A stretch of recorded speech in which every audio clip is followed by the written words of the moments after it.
wootee daa war a woote bu wootewul dafa war a woote ma bëgg nag waa salle bi ñu may ko loxo bu baax jigéenu jàmbaar bii di madame Mbacké muy soxna Naata bi ñu yoree fees ba léegi yaakaar naa ne wane na ci njàmbaarte ak liggéey bu am solo kon dafay baax te am solo tey jii ñu fas yéene tàmbali bis boo xam ne bis bu am solo la liñ naan defoon nañ ko daaw ñu ngi nuyu nag délégation yi ci teew yëpp di dooree nuyu bi ci ki nga xam ne rek mooy soxna Naata Mbacké muy forum nag forum sur l'entrepreneuriat de la diaspora mu nekk lu am solo loo xam ne moom lañ ci fas yéene waxtaanee tey li ñuy tàmbalee nag laataa dara di xew ginnaaw bi ñu nuyoo yëpp dañuy commencé nag benn projection de film documentaire sur les réalisations du FAISE wax laa leen ne FAISE li mu réalisé géej la macha allah tubaarkalla ba tax na nag dañuy tàmbali léegi ak li nga xam ne mooy film documentaire bi nga xam ne dañ koo def ngir wane ci tënk rek li nga xam ne moom la FAISE jot a def ñu dem ci film documentaire bi laataa ñuy tàmbali li nga xam ne moom moo di programme bi tey. dans cette salle te loolu lu weesu suñu njort la ndax am na ñoo xam ne dañ ko léegi rek def ñu sax publicité mais xam na ci lañ bokk donc je tiens à remercier ñëpp di remercier groupement de femmes Jàmbaar yi ma fi gis di remercier waa FAISE waa ministère des affaires étrangères di remercier am di jàmm yi ak suñu mbokk yeeg suñu xarit yi fi teew yëpp parce que c'est pas évident quand même ñu organiser lu mel nii gis na ci lu weesu suñu njort ce qui m'a le plus frappé mooy Arabie Saoudite moo weesu moo taay ci leen kii ndax ñoo fi ëpp defe naa Espagne waa Maroc di gis ñëpp di kontaan ci ñëpp di remercier suñu honorable député de la diaspora yi ñooñu dañoo nekk di jàpp ci liggéey bu yàgg ba léegi tey ñu représenté de l'Assemblée nationale notre honorable député Diar Sané de la Côte d'Ivoire. Ñu remercier waa FAISE mais ñu remercier le comité d'orientation du FAISE nga xam ne moom mooy ñoom ñooy saytu li ñuy def ñoom ñoo nekk ci kaw FAISE te yàlla def tey ñu boole fii son excellence monsieur l'ambassadeur day bañ ma wax ko mais excellence laa lay woowee donc ñu ñëw représenter aussi la présidence boobu ambassadeur boobu ñu ngi kontaan si léegi nag nga xam ne tamit moo nekkoon suñu ci biir DAGE nekkoon représenter le ministère des affaires étrangères ci FAISE madame Dramé Aminata Fall ak notre pétrolier international l'expert du pétrole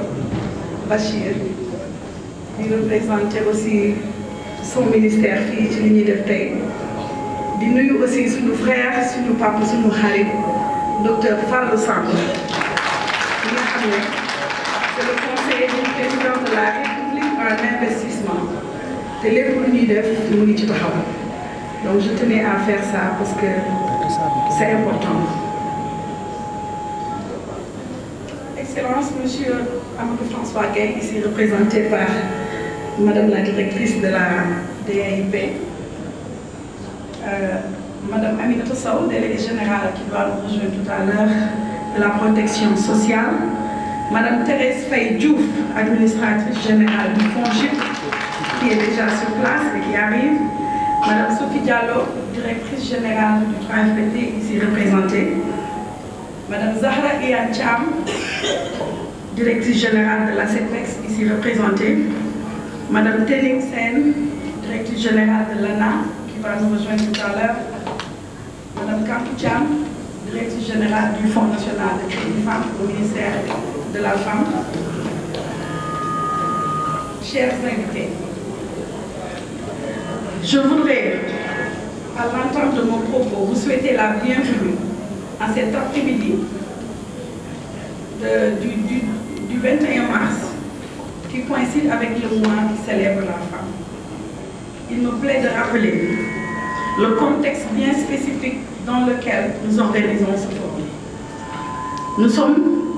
dans ce mois de mars en train de célébrer la femme. Le mois au cours duquel nous souhaitons et nous sensibilisons et mobilisons tous les acteurs en faveur du droit de la femme. C'est la raison pour laquelle nous avons décidé de tenir ce forum pour informer des opportunités du FAISE et du ministère des Affaires étrangères envers la diaspora. Nous voulons également, à travers cette activité,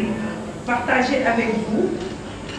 les missions des autres dispositifs de l'État que le président Macky Sall a mis en place pour servir les femmes. Nous voulons aussi partager avec vous les expériences de nos bénéficiaires et des bénéficiaires des autres structures de financement, car il est important de prendre les conseils avisés des personnes ressources en la matière. Mesdames, Messieurs, le Fonds d'appui à l'investissement des Sénégalais de l'extérieur est créé en 2008 pour financer les projets de nos compatriotes de la diaspora et avait un budget de 300 millions de francs CFA. En 2012, le président de la République, son Excellence Macky Sall, a multiplié par 10 ce budget pour octroyer 3,5 milliards à la diaspora, en y adossant 2 fonds. Le montant global du FFD, le financement des femmes, est de ce fait devenu 4 milliards, qui nous a permis de financer plus de 5 000 femmes dans le monde. Cette vision du président de la République, diriger aussi la diaspora en 15e région et mettre en place le financement des femmes de la diaspora. Depuis 2014, nous avons financé plus de 40 pays dans le monde, un montant global de plus de 5 milliards de francs CFA. Mesdames, Messieurs, chers invités, il faut noter ici l'originalité de ce dispositif qui est le FAISE, qui n'existe nulle part ailleurs dans le monde. Nous avons reçu des délégations des pays voisins qui sont venus s'inspirer de l'exemple du FAISE à travers toute l'Afrique. Nous avons reçu des délégations du Madagascar, du Bénin, du Niger, de la Guinée-Conakry et j'en passe, qui sont venus s'inspirer de l'exemple du FAISE qui est original en la matière. Il est clair dès lors que nous sommes suivis avec cette mission et cités comme modèle à travers le monde. Donc nous devons de redoubler d'efforts pour rendre à César ce qui appartient à César. J'allais même dire rendre au président Macky Sall ce qui lui appartient. Chers bénéficiaires, chers sœurs entrepreneurs, je voudrais insister sur le fait que le président de la République a fait honneur à la femme en général et à la femme expatriée en particulier en mettant en place le FFD, financement des femmes de la diaspora, qui relève d'un courage politique exceptionnel et enfin décidé au détriment de toutes les autres priorités de financer les projets des femmes sénégalaises dans leur localité de résidence dans leur pays d'accueil. Et ceci relève bien de la détermination et c'est pour lequel il est accordé plus de points sur les projets portés au Sénégal. Le financement du FAISE aussi rejoint les autres fonds de financement au Sénégal au sein du ministère de la Femme et des autres structures que j'ai citées tout à l'heure. L'idée est tout simplement de favoriser l'entrepreneuriat féminin dans la diaspora et au Sénégal. Mesdames, Messieurs, chers invités, je voudrais à présent remercier tous les participants de ce forum, les institutions étatiques, les organisations féminines, mais aussi les femmes entrepreneurs en général d'ici et de la diaspora. Le ministre des Affaires étrangères et des Sénégalais de l'extérieur, Mme Aïssatou Tall Sall, ainsi que le ministre en charge des Sénégalais de l'extérieur, Mme Annette Seck, qui ont voulu être présents et sont représentés ici. J'exprime toute ma gratitude pour leur appui habituel et qui font plus montre à chaque fois que nous en avons besoin. Au personnel du FAISE, je ne vous remercierai jamais assez. Ce n'est pas évident de travailler avec une cible que je connais, car étant moi-même sénégalaise de l'extérieur. Je voudrais aussi saisir cette occasion pour remercier toutes les femmes du monde, toutes les Sénégalaises en général. Et nous venons du CSW à la 67e sommet de l'ONU Femmes avec le ministre de la Femme, où nous avons rencontré des femmes de partout dans le monde. Et à chaque fois, le Sénégal n'est pas en reste. Je vous remercie de votre attention.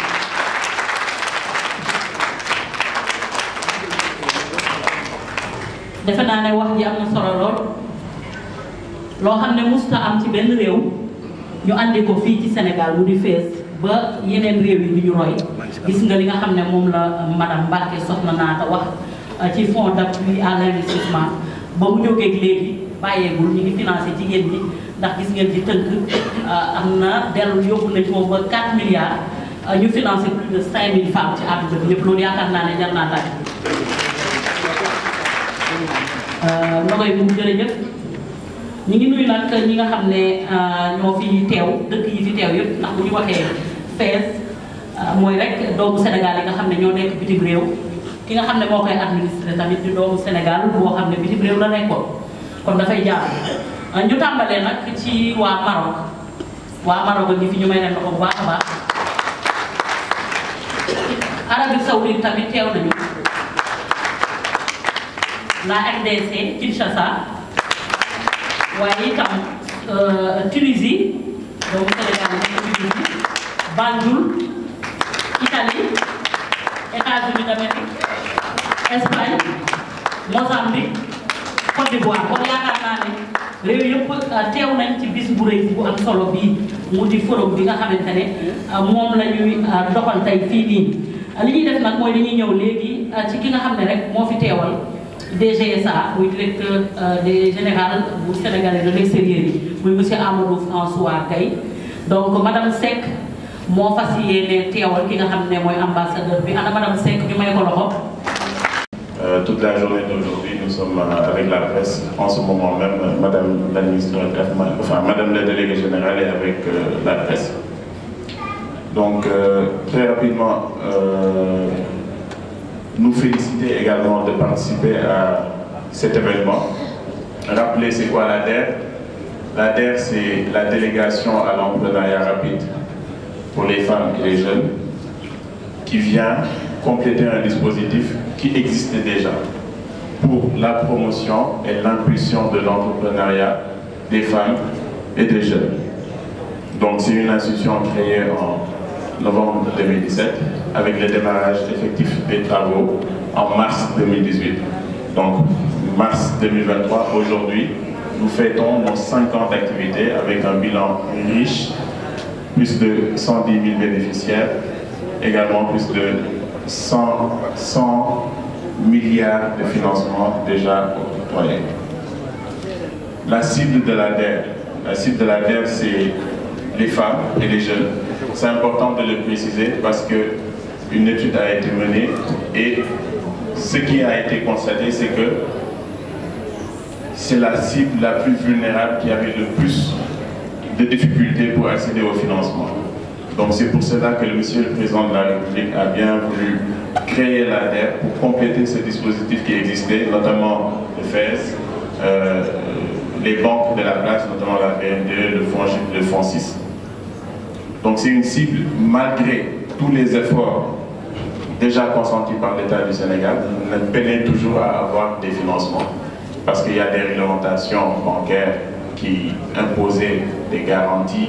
des taux d'intérêt exorbitants qui ne pouvaient pas supporter cette cible. Donc l'ADER a été mise en place pour cela.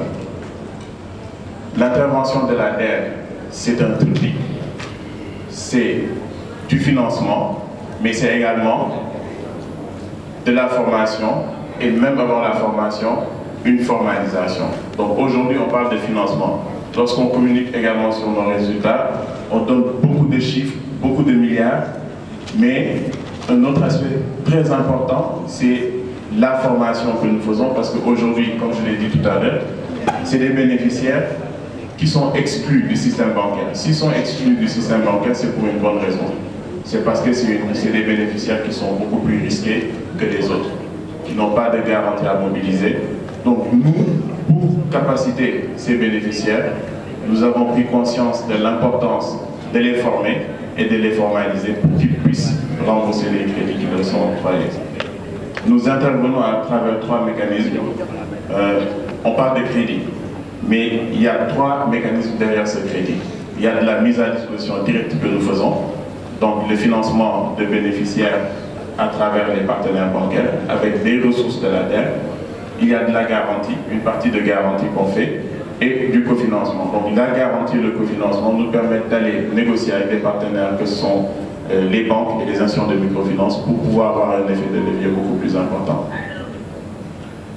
Donc rapidement parler des guichets qui sont aujourd'hui au nombre de 4. Le nanocrédit qui nous vaut également beaucoup de satisfaction aujourd'hui.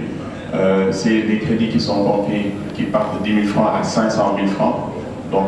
qu'on a lancé et aujourd'hui, ce qui est paradoxal, c'est le guichet qui nous donne plus de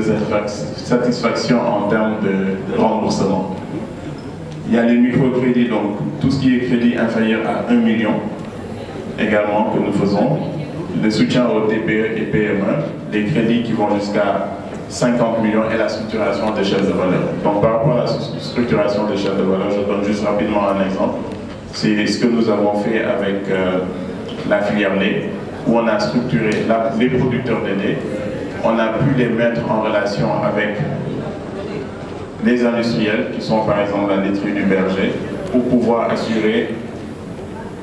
le marché et la commercialisation. Je vais terminer par le fonds diaspora de la DRFJ. Nous avons un fonds diaspora que nous avons lancé en fin 2021 et les premiers financements se sont faits en 2022. Donc aujourd'hui, nous pouvons retenir que c'est un fonds très important dans la mesure où, même dans les politiques de l'État du Sénégal, aujourd'hui, la diaspora est considérée comme une région à part entière. Nous avons lancé,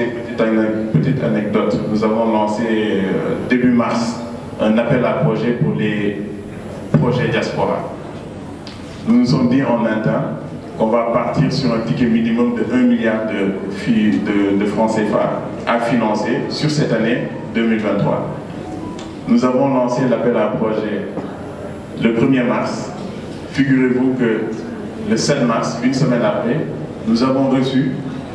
des demandes à hauteur de plus d'1 milliard. Donc le budget que nous avions dégagé, à minima en tout cas, pour cette année, en termes de demandes, nous l'avons eu en une semaine, alors qu'on a lancé un appel à projet sur 30 jours. Très rapidement, sur le fonds diaspora, ce que nous avons aujourd'hui, c'est 3 guichets. Le premier guichet, c'est les projets structurants pour ces Sénégalais de l'extérieur qui sont à l'étranger, qui ont développé une bonne, de bonnes compétences, qui ont vraiment un savoir-faire, qui peuvent rapatrier au Sénégal et mettre à profit de toute la population. Donc pour ce projet, pour ce guichet, autant pour moi, nous demandons un apport de 20%. Et c'est des tickets de financement à partir de 30 millions. Parce que nous considérons que c'est des projets qui vont créer beaucoup d'emplois, qui vont participer au développement économique du pays et qui vont permettre à ces Sénégalais de l'extérieur qui sont déjà dans des activités solides de pouvoir se retrouver dans l'activité qu'ils vont lancer au Sénégal. Nous avons également le deuxième guichet qui est le guichet pour les Sénégalais de la diaspora porteurs de projets de retour. Donc c'est, on va dire, à peu près les mêmes projets qu'on a l'habitude de voir au niveau de la DER, au niveau du Sénégal, pour tous les Sénégalais de la diaspora qui sont à l'étranger et qui veulent rentrer. Et nous avons un troisième guichet que nous avons appelé le guichet pour les Sénégalais de la diaspora migrants de retour, pour ceux qui sont à l'étranger dans des situations difficiles, précaires, et des fois même dans des situations irrégulières. Donc en termes de perspective, dire rapidement qu'aujourd'hui, par rapport à la diaspora, que ce soit les jeunes et les femmes sénégalaises de la diaspora, la DER est aujourd'hui à l'écoute, disposée à les accompagner financièrement, à les accompagner techniquement pour qu'ils puissent venir investir au Sénégal et pouvoir mener à bien leurs activités. Je m'en arrêterai là et merci beaucoup. Le premier lien de la diaspora avec le Sénégal se fait à travers les outils digitaux. Donc, aujourd'hui, pour s'informer, d'abord, stratégie générale, nous remercions encore une fois d'associer Sénégal numérique à cet important panel. En tout cas, les interventions que j'ai eu à écouter montrent largement la place centrale que le président Macky Sall a donnée à la diaspora, et également que les instruments qui sont aujourd'hui au niveau du Sénégal ne sont pas seulement dédiés aux populations qui vivent dans le territoire sénégalais, mais clairement pour aussi donc nos compatriotes qui sont au niveau de la diaspora. Et ce n'est pas pour rien que le président Macky Sall a décidé de faire de la diaspora la 15e région. Madame l'administrateur général, bi nga xam ne suma xarit la suma mag la, mais également vraiment ñu bokk fële suñu commune fële ci Grand Yoff mi def liggéey bu am solo. ñi ngay félicité nag ci liggéey bi nga xamante ne moom lay def au nom du chef de l'État, son excellence le président de la République Macky Sall. liggéey bii muy def nag dafa am solo lool parce que ñëpp xam nañu président Macky Sall fi mu teg diaspora bi, rawatina jigéen ñi nga xamante ne ñoo nekk ci diaspora bi. tey bi président Macky Sall defee donc diaspora mu nekk une 15e région, c'est parce que ñëpp xam nañ fu mu teg diaspora bi. donc nag FAISE bi nga xam ne mooy jàppale diaspora boobu, au-delà fonds yi nga xamante ne daf ko yore di ko joxe directement, tey lii mu organisé wane na que diaspora bi mën nañu bénéficier wu ci instrument yëpp yi nga xamante ne day jàppale population bi nekk à l'extérieur ci lépp loo xamante ne dafa nekk ci wutum xëy, mais surtout nag ci wàllu entrepreneuriat bi nga xamante ne moom moo ñu fi dajale.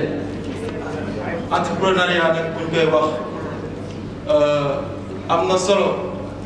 ñu gunge les porteurs de projet ci wàllu formation, loolu gratuité daf koy def. ay instruments yu mel ni ACPEX, FONGIP, LADER, surtout yooyu yëpp tey am nañu ay programmes yoo xam ne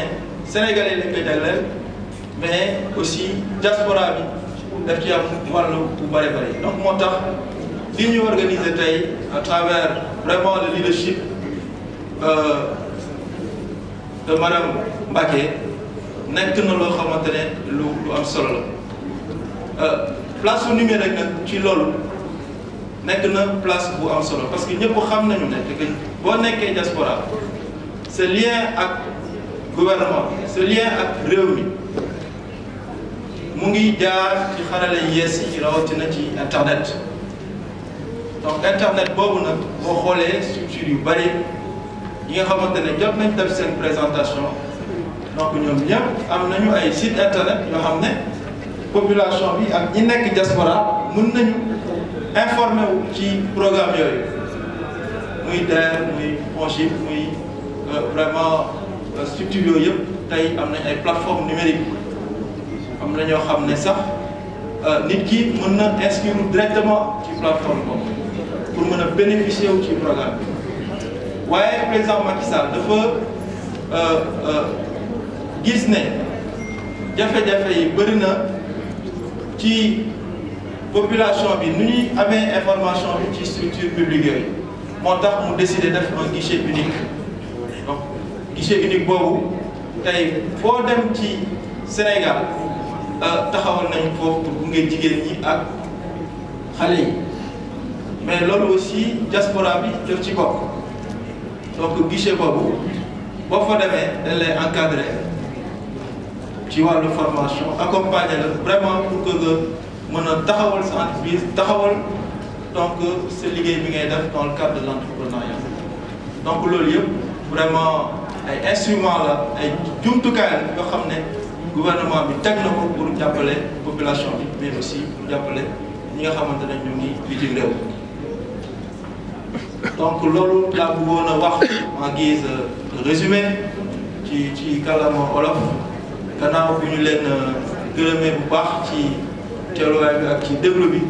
di félicité waat donc ma sœur madame Mbacké vraiment ci leadership bi gis nañ ko ci diaspora bi fépp muy dem di waxtaan ak suñu compatriotes yi di leen indi donc. ngeen ni gis ngeen kii liggéeyam bu bëttee ñun ñëpp ñu gis ci suñu njariñ kon di ngeen mën a jóge fii Sénégal dem jëndi seen cuub duggaat ci dëkk bi te kenn du leen inquiété ngeen jóge fii dem Abidjan jaayi seen i cuuraay te kenn du leen inquiété kii mooy ndey baayam Zelekaf bi. léegi bi ñu defee loolu nag ba pare ba def suñuy recommandation président Macky Sall ni ñu dinaa leen jàppale bi nag ce sera sur tous les plans mooy les 10 recommandations yu ñu teg ci table bi keroog le 7 mars. léegi ñu gis ni sax ci loolu jigéen ñi ñu bari dañuy liggéey te formalisé wu formalisation mooy lan nga am këyit parce que dañu naan bu ma amee këyit damay fay impôt mais man je préfère fay impôt am këyit ba pare lu ma yóotu jot ko ci banque yi. léegi nag loolu au niveau du ministère de la femme dañu waxtaan ak ministère du commerce ak APIX dañuy teg un guichet au niveau du ministère boo xam ni ku ñëw ci instant yi ak un tarif boo xam ni défiant toute concurrence dañ lay defal say këyit nga formalisé wu. soo formalisé woo ba pare produit bi ngay liggéey nga xam ni pour nga mën a génn Sénégal jaay ko wala nga jaay ko ci biir Sénégal wala nga génn région wala département bi nga nekk wala commune bi nga nekk sax des fois day poser problème. léegi nag ñu dem au niveau du ministère du commerce pour nga mën a labelliser wu nga am Fra am code barre loolu nag Fra des code barre bi yëpp nag dañuy am des guichets au niveau du ministère de la femme loolu nag le ministre Fatou Diagne Gueye moo ko dox ak le ministre Abdou Karim Fofana donc lii moom daf leen di yombalal donc ñu ngi ci bu baax di ci liggéey léegi ñu ñëw nag dem 3FPT à ONFP ak yeneen structures yi fi nekk pour la formation parce que jigéen ñi dañu daan bëgg a liggéey mën a liggéey xam ni ñuy liggéeyee mais duñu am formation bi nga xam ni day tax ñu li ñuy liggéey mucc ayib léegi nag dañ leen di yóbbu former leen ci domaine boobu formation bi ñu demandé moom lañ jox mais nag il faut ñu demander ko parce que ñun jigéen ñi aussi dañu am benn rek cycle mooy au lieu ñu demander dañuy toog di xaar yi fii ñëw ci ñun léegi nag vous avez la possibilité de demander les formations que vous voulez au niveau du ministère. léegi boo leen nag formalisé ba pare ngeen mën a nag génn di jaay seen produit ba pare ni ngeen doon defee par exemple ñi nga xam ne dañuy def transformation yóbbu ko ci Auchan yi pour ne pas faire la publicité ak Carrefour yi dañ leen doon wax da ngeen di toog 40 jours avant ñu leen di fay loolu nag dañu bëgg mu dakk parce que dañu ni nit ki bu ñëwee indi la produit boo xam ne mën nga ko jaay mu leer la ni da nga koy jaay am na date de péremption am na lépp da nga koy fay ci saa si mu dem yoonam. loolu tax tamit ñu ngi koy négocier vraiment ci nouvelle formule léegi nag ñu daal di ñëw nag dikk nag ci financement bi nga xam ne jigéen ci fi toog rek bëgg nga financement ñu ne financement yi dañuy changer modèle bi ñu ko daan defee ni ñu ko daan defee mooy da nga daan ñëw indi sa kayit ànd ak sa groupement yow présidente bi ñu jox la rek nga daal di dem def li bu séeréer daal ni man lañ ko jox groupement bi ñi ci gannaaw du ñu gis dara léegi loolu la ñu bëgg dootu fi am. léegi financement bu nekk bu dee groupement la da ngeen koy def en groupe de 10 présidente bi secrétaire général bi ak trésorière bi ñooy jiitu mais 10 yëpp 10 membres yi ku nekk da ngay joxe sa photocopie carte d'identité ak sa certificat de résidence wala domicile. bu ñu leen di financé dañ leen di woo ñëpp ngeen ñëw ñu ne leen financement bi temps la telle banque la yombale leen kër ci ngeen dem jël seen financement dem liggéey donc loolu pour wane ni étudier nañu ba xam problème yi fan la féete woon problème yooyu nag ñu fekk ko foofu daal di siy wut saafara donc nag gannaaw loolu nag bu amee autonomisation économique des femmes dafa war man dama nekk la directrice des organisations féminines et de l'entrepreneuriat féminin mon rôle est d'aider les femmes entrepreneurs ou celles qui désirent l'être à créer développer et gérer leur entreprise loolu nag moo jafe loolu nag léegi dañu taxaw ci dimbali jigéen ñi parce que dañu xam ni jigéen ñi bu ñu leen dimbalee yu autonome rek problème yi jeex na ci kër yi parce que jigéen ji bu amee lu mu jàpp dina mottali dépense dina fay jàng doomam peut-être wala dina jàpp ci kër gi parce que avant li daan indi les violences conjugales basées sur le genre góor ñi di dóor jigéen ñi wala di leen bëgg xataal mooy par exemple laaj nga sa borom kër mu ne la amul nga insister situation bi daal di dégénérer léegi nag bi ñu defee étude boobu ñu xam ne bu ñu jàppalee jigéen ñi ba ñu autonome dina am lu bare lu mu wàññi ci les violences basées sur le genre. donc nag lii laa ñëwoon di leen ko dénku ci au nom du ministre madame Fatou Diané Gaye di leen wax ni nag nee na mooy seen mi ngi seen kanam mi ngi seen gannaaw mooy seen ministre yéen ñi nekk Sénégal mooy seen ministre tamit yéen ñi nekk diaspora ni ko ko président wi le 7 mars président nee na ko looy def boole ci diaspora bi donc diaspora bi vous êtes au cœur de tous nos projets et programmes maa ngi gërëm di sant nag di dellu di remercier madame Nata Samb Mbacké di leen di nag le ministère est ouvert toutes les portes sont à vous je vous remercie. Merci beaucoup. Merci madame Ba xam ne moo fi teewal nag madame Fatou Diané Gaye nga xam ne moom la ñu dénk nag jigéen ñi ak diaspora bi comme ni mu ko waxee ñu may ko loxo bu baax ndax waxtaan bi am na solo moom la ñuy àndalee nag di santal ki nga xam ne moo di madame Thérèse Faye nga xam ne nag moom la ñu dénk FONGIP mu jigéenu jàmbaar moom la ñuy nuyu dalal ko sargal ko kontaan ci teewaayam di ko bàyyi kàddu. di remercier ak féliciter madame l'administratrice du FES di nuyu également ma sœur DG docteur Tening Sène madame le maire di nuyu également le DG Cheikh Bakhoum di nuyu aussi suñu maman madame Ba représentante de madame la ministre de la femme di nuyu sëñ Fallou maa ngi lay ziar bu baax a baax di nuyu les honorables députés les hauts conseils des collectivités territoriales toute la diaspora et toute l'équipe du ministère des Affaires étrangères, mais en tout cas tous les participants. Très rapidement, je vais peut-être parler du FONGIP après avoir félicité et remercié bu baax a baax madame Mbacké ci initiative yi muy jël ci diaspora bi ak liggéey bu rafet bi nga xam ne aussi FES mu ngi koy def di accompagner jigéen ñi di leen di dimbale ci seen activité génératrice de revenus ak aussi li nga xam moom mooy seen activité de façon générale. Fonds de garantie des investissements prioritaires bi nga xam ne moom la ñu président Macky Sall dénk dafa am liggéey bu am solo boo xam ne liggéey na ko jëmale ko ci wàllu jigéen ñi mais aussi demale ko ci wàllu ñi nga xam ne aussi ñoom ñooy la diaspora xëy na pour confidentialité données yi ak bénéficiaires yi moo tax tableau bi ñu ma jox mënuma ko exposer parce que c'est allé jusqu'au détail même les personnes bénéficiaires en tout cas des programmes du FONGIP soit à travers la garantie wala à travers le refinancement mu nekk ay activités yu am solo dinaa ñëwaat ci chiffres yi. donc mën naa wax ne que à travers FONGIP jigéen ñi de façon générale muy ñi nekk Sénégal ak ñi nekk ci diaspora depuis 2014 à maintenant FONGIP tax nañu débloqué lu ñuy wax 7 milliards 22 millions 512 091 francs CFA. loolu nag su ma waxee montant mobilisé li nga xam ne garantie bi da ci bokk ak li nga xam ne aussi mooy les apports personnels yi bénéficiaires yi di andi donc les économistes les financiers ils comprennent un peu les montages ba tax na en termes de crédit accordé c'est autour de 5 milliards 650 874 941 garantie bi mu ngi toll ci 2 milliards 68 867 66 000 boo ñëwee ci wàllu emploi yi nga xam ne moom la ñu créé ci mbirum jigéen ñi mu ngi toll ci 7002 emplois loolu nag su ma ko waxee foog naa war ngeen xalaat ne que tey booy wax activité de refinancement yi FONGIP di def wala garantie portefeuille yi FONGIP di def di ko jaarale ci mutuelle yi jigéen ñi ñoo ci ëpp les bénéficiaires ndax jigéen ñi mutuelle yi seen cible c'est les femmes d'abord parce que ñoom ñooy am ay activités yoo xamante ne c'est à bas échelle ay crédits yu toll ni ay 5 millions ay 10 millions wala même moins que ça lu ci mel ni ay 2 millions 1 million ba des fois sax 500 000 donc ñu am nag ay projets phares yoo xam ne ci ndigalu président de la République Macky Sall ak suñu ministère de tutelle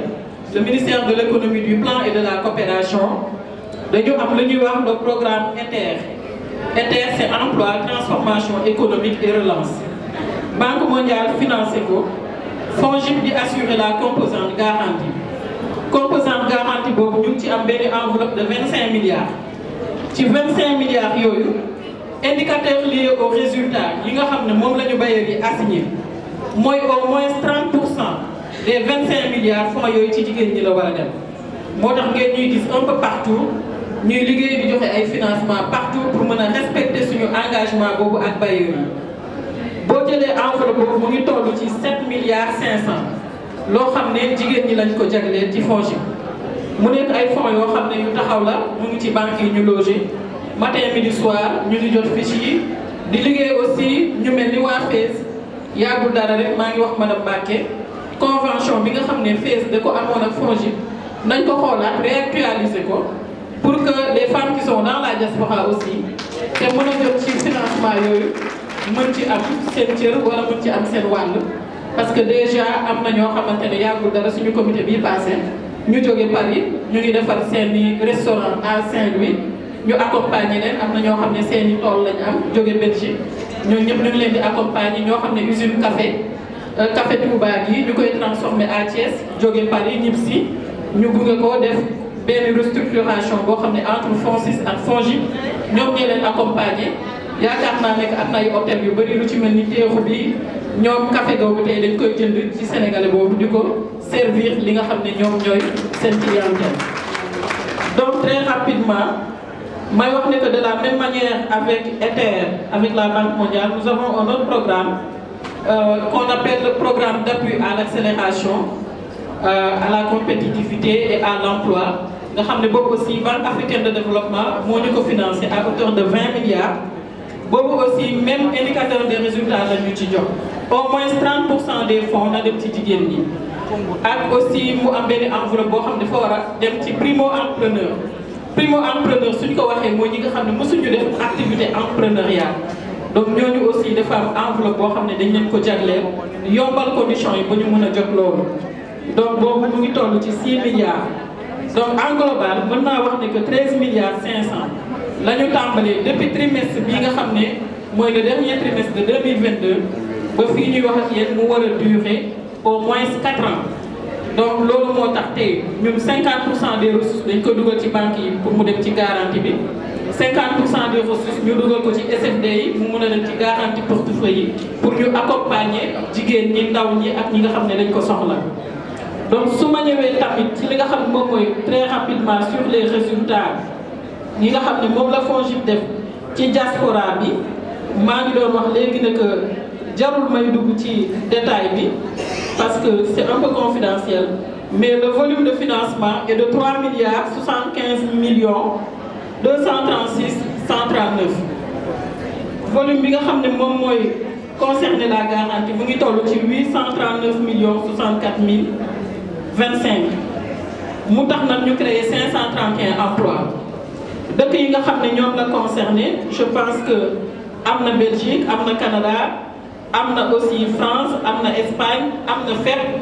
et je pense que am na activité restaurant am na avicole fii am na li nga xam ne aussi moom mooy États-Unis sax ñoom ñu ngi ci suma xool seen tur yi ngeen xam ko mais jaru ko donc may wax ne que très rapidement FONGIP lii la bëggoon partager ak assistance bi lëkkaloo ak FAISE nag foog naa mën na yombal parce que déjà comme mission boobu ñoom la ko président Macky Sall dégg ci wàllu ciblage bi wax naa ko madame Mbacké 2-3 fois nee naa ko loo cible xool ne ko baax na ñun boo ñu ko joxee vraiment mën nañ leen orienter suñu banque partenaire pour ñu mën leen a jàppale et c'est du concret également je pense que ñëpp xam nañ ko c'est un fonds de garantie mais ci wàllu fonds de garantie boobu duñ ci beesal mooy nañu jàppale ñu mag ñi les PME PMI ak les grandes entreprises aussi à travers beneen ligne bu ñu am bu ñuy wax FSA c'est le fonds de solidarité africain à hauteur de 15 milliards nga xam ne yooyu day tax sax ñu mun a accompagner les grandes entreprises mais au même moment aussi ñun ñëpp xam nañu réalité dëkk bi nu mu méttee baax na aussi ñu gën a utiliser beneen stratégie garantie portefeuille pour accompagner ñi nga xam ne ñu am ay crédits yu ndaw a ndaw donc en résumé ma tënkee foofu loolu laa bëggoon wax di gërëmaat ñëpp di sant ñëpp di jéggalu ci retard bi mais aussi di jéggaluwaat parce que dama am réunion ak premier ministre léegi nii war faa dawaat mais madame Mbacké nekk na nit koo xam ne sama sëriñ ak dama lu ma woon ñàkk ñëw fii tey may gërëmaat ñëpp di sant ñëpp wasalaam. Aussi montrer ce que les femmes font dans la diaspora du Sénégal, ce que le président de la République Macky Sall a fait pour soutenir l'entrepreneuriat des femmes dans la diaspora et au Sénégal. Et cette occasion nous a été donnée, et le prétexte étant le mois de mars. Et nous a permis de réunir des structures comme le Fonds la Terre, l'ANA, le TRIFT et toutes ces autres structures de l'État qui permettent aux femmes d'avoir non seulement un financement, mais d'être accompagnées, mais aussi d'avoir des formations dans le cadre de leur travail pour pouvoir vraiment multiplier l'effet de levier et pouvoir avoir plus de créer de l'emploi, mais avoir aussi une assise au niveau du Sénégal. Comme vous le savez, la vocation de toute femme entrepreneur ou bien de chaque personne de la diaspora est de rentrer un jour au pays. Donc nous avons au sein du FES deux programmes, le FFD qui est le financement des femmes de la diaspora, que le président Macky Sall a mis en place en 2013, qui a permis à plus de 5 000 femmes de recevoir son financement. Et la plupart de ces femmes ont créé des structures, des sociétés, des entreprises, des GIE ici au Sénégal pour soutenir d'autres femmes. La création d'emplois. Et je pense que c'était l'occasion pour nous de vraiment passer en revue ces structures, de les inviter autour d'une table, de faire comprendre à celles qui viennent d'arriver et celles qui ont été déjà formées ou financées, de savoir qu'il y a autre chose plus que la FES, que le Sénégal. Est-ce que vous pouvez revenir un peu sur les montants dégagés pour soutenir ces femmes de la diaspora? En ce moment, au FES, nous avons plus de 10 milliards. Il y a 10 milliards par les femmes sont à hauteur de 4,5 milliards. Depuis 2013, nous avons fait le tour du monde avec 40 pays pour financer plus de 5 000 femmes. Et ces femmes sont dans des activités aussi diverses que le commerce, la teinture. Nous avons des femmes qui interviennent dans la restauration et qui commencent maintenant même à ouvrir des restaurants ici au Sénégal. Vous avez entendu le DG de l'aquaculture. Les femmes sont de plus en plus intéressées à ce qui se passe au Sénégal. Et comme vous le savez, même les métiers du pétrole, on vient d'écouter ce que M. Bachir a parlé, des métiers du pétrole. On a eu des femmes qui sont à l'avant-garde, des femmes ingénieurs que le président de la République a appointé pour qu'elles puissent travailler et faire des recherches sur le pétrole illégal. Je pense que c'est important pour les femmes d'écouter. Il ne s'agit pas non seulement du niveau d'éducation, il ne s'agit pas de combien d'argent nous avons, combien de financement, mais être utile à sa société, participer au développement, créer de l'emploi et soutenir les familles qui sont restées ici. C'est bon? En Wolof? Au niveau du FES, comme les structures État yi ñu décidé woon def comme chaque mois de mars dañuy célébrer la femme. Prétexte bi mooy ñu sargal jigéen ñi mais aussi wane seen xarañte wane seen soobute ci Sénégal muy def mais aussi wane à travers ñoom structure yi nga xam ne yëpp le président de la République son excellence Macky Sall a mis ça en place pour qu'on puisse assister soutenir les femmes de la diaspora et du Sénégal. Parce que bu ñu waxee Sénégal mais li may wax toujours ne benn nit ci diaspora représenté na plus de 15 personnes ou 20 personnes fii ndax ku nekk diaspora sa xel day nekk ci loo am séddoo ko sa famille. tey nag ñu dajale woon en plus de financement yi ñu dajale woon lu mel ne 3FPT pour formation dajale woon l'ANA nga xam ne dafa nekk ci mbayum jën mi FONGIP bi nga xam ne day def fonds de garantie te ñu am partenariat bu ñu wax Fogaris muy dimbali tam ay Sénégalais bénéficiaires